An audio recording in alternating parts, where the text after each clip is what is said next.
super friends, and welcome back to another episode of Superhero Saturday, where we talk about the arts of superheroes, storytelling, and so much more. In this week's episode of Superhero Saturday, we're talking about naming conventions for teams of characters in superhero fiction. This is a slightly different category of naming conventions than just for the individual hero or villain characters, because we're talking about a whole group of people with superpowers who are trying to take over the world or save it. And while a lot of the rules about the naming conventions are very similar, there are a few extras and a few different things that are going to be thrown into the mix to help you come up with your own team name in a superhero genre work. But most importantly, as with last time, if you mash together and mix up a few of these naming conventions in the same work, like you use convention number 3 and convention number 7 and put them together, then that's bound to give you a little bit more of a unique name than just using one type. So with that out of the way, let's get started. The first supergroup naming convention is, of course, to use a plural noun. Probably the most obvious of this would be the Avengers. Whatever kind of cool name you have for your code name that could be something that would work for a single hero or villain, just make it a plural and apply it to your team, and there you have it. Usually this kind of plural noun will help to describe your character's backstory a little bit, or their motivations, or their mission, something that tells you whether or not this is a group that is on the side of good or the side of evil. Although honestly, for the Avengers, avenging is a pretty gray area, if not an evil thing. So it's interesting that that ended up becoming the heroes' names, but saying that the Justice Leaguers is not nearly as poetic, so I totally get it. Another naming convention is to use a plural version of an adjective. For example, the Incredibles, the Awesomes, the Supers, the what have you. If you use an adjective that describes a little bit of the purpose behind your characters and gives us a little clue as to what kind of moral alignment they're on, and just pluralize it to mean that you have a whole group of them, there you have your team name. You can definitely get a little bit more creative with this than just the Awesomes or the Supers. There are tons of great adjectives out there that can be awesome team names. I realize I just said awesome again. Sorry, awesome is my favorite adjective. But that will move us into the next category, which is the adjective nouns. This is kind of just putting the two together. You find a noun that you can pluralize, and then you stick an adjective in front of it, and it becomes your team name. For example, the Teen Titans. They are titans. They are, big, powerful beings, theoretically, but they're also teens. So you put that together and you got the Teen Titans. Easy, simple, nice to remember. Bonus points, it does have that alliteration that I love to look for. A subcategory of this one is the painted nouns version for a team name. So in our previous video, we talked about how you can have a painted noun superhero character. For example, the Red Power Ranger. There's a noun, and technically there's an adjective in there, but then there's also the color of the character's style. For the team name version of this, it would just be a plural version of whatever color and then noun you stick together. What if there was just a whole team of the Red Power Rangers, like all the different Power Rangers, but they're all just red? That would be kind of fun.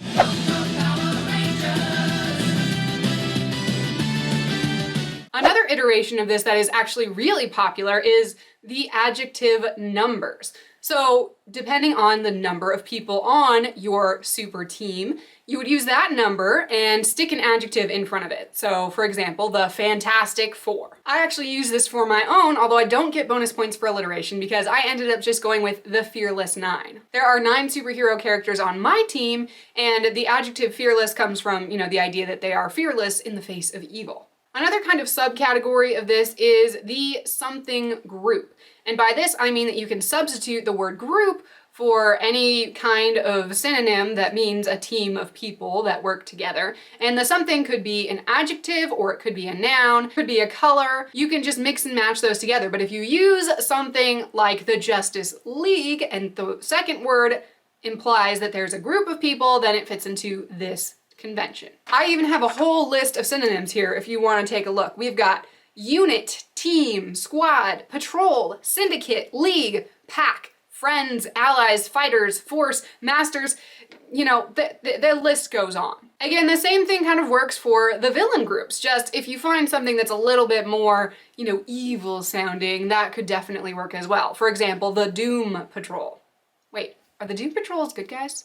I should really know this. An alternate of this, but not really used as often, is the team something. So putting the word team in front of it and then putting the name or the group or the character at the second half. The reason this isn't used quite so much is because it sounds a little bit fandom-y, because we use this for like Team Bella and Team Edward and things like that. However, it is a fairly, you know, colloquial kind of phrase, so if you want to use something for like your fan club for your hero, or your character has a little bit of a cohort of groupies, then this might work for them to identify themselves. For example, in my first book, Stronger, I used the phrase Team Cooper to describe everyone who was working together with my superhero Cannonball Cooper, and they kind of identify that within themselves. No one outside of the group really has used that phrase, but the people inside know that they are Team Cooper, and they identify with that main hero.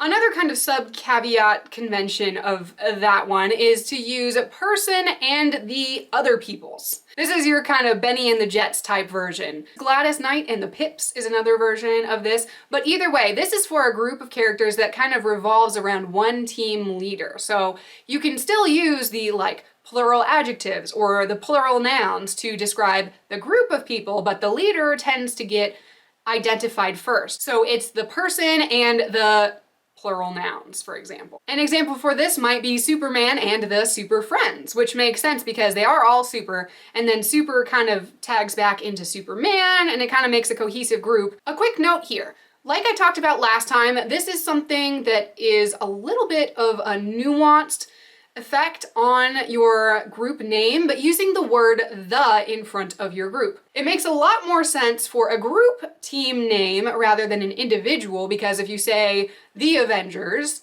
are gonna go save the day, that sounds great. Avengers are gonna go save the day sounds a little bit more general rather than the specific the Avengers. If you want to use a the for groups of team names, it's a little bit more common. Another way to think about naming conventions is to think about the characters' backstories, their origins, and what kind of drew them together as a team.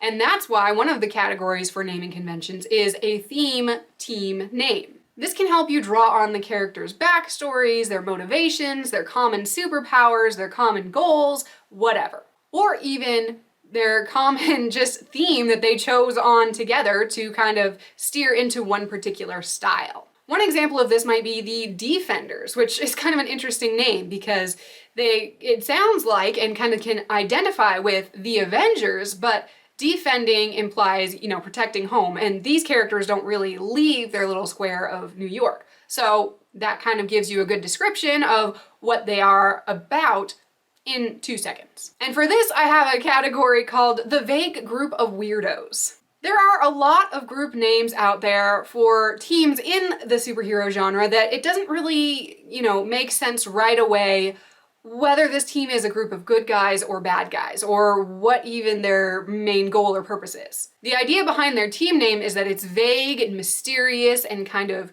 compels you to come in and learn a little bit more about their backstory and why they're called that. There's a benefit to this because usually these kind of vague and mysterious names can be less common than, for example, sticking the word super in front of anything. But it does make it a little bit nebulous when it comes to identifying it from an outsider perspective. An example of this might be the Inhumans.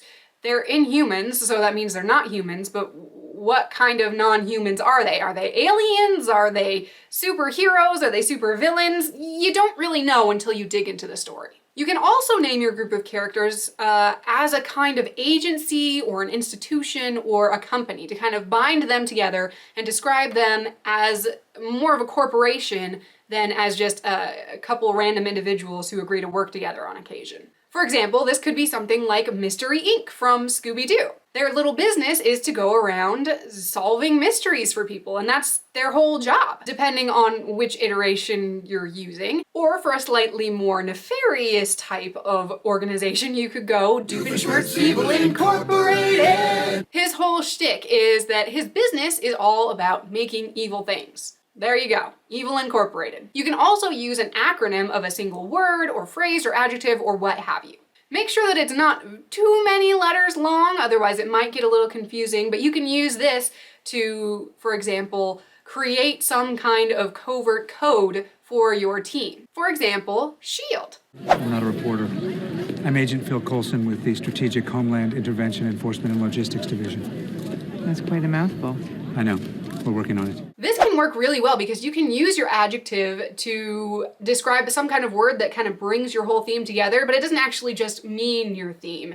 It's kind of something more for the readers to associate with the kind of story that you're putting together. But for the people in the story, it's just a convenient way to reference this organization with a simple word. Kind of a continuation on this, and again, can be used in a bunch of different ways, is to use figures of speech, phrases, idioms, plays on words, kind of clever things that kind of bring your team's theme all together. This can be slightly longer than, typical individual names because it's part of a team. You're not often going to shout this out when you're in the middle of an emergency situation. So if you want to do a few more than 2 or 4 words, then you could probably stretch it. Some examples of this include the Royal Flush Gang, which is a team of supervillains with different powers, but they're each named different things in a royal flush. The king, the queen, the ace, the jack, all of that.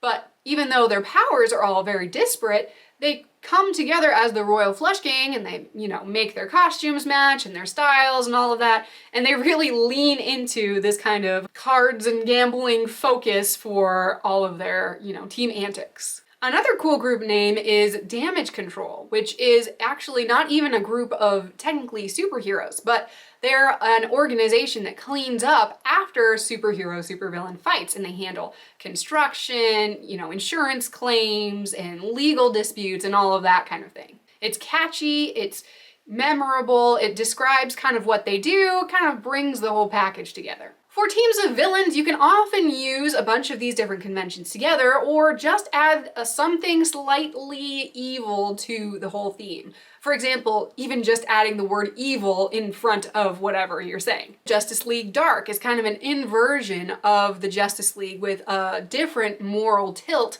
than the original Justice League. But you put the word dark next to it and all of a sudden you're thinking, these sound like bad guys. And while you're coming up with your own team names, if ever you have the opportunity to use alliteration and assonance, go ahead and do it because it's so much cooler to see a word with the same first letter as all the other words in the team name. So there you have it, super friends. That is my list of naming conventions for teams of superheroes or supervillains.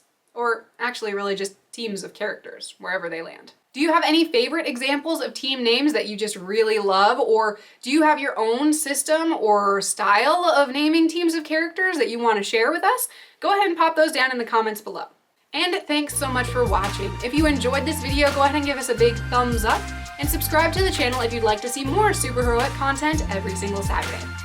You can join the team by following us on social media or by supporting us over on Patreon, where you can get merch, books, and behind-the-scenes content.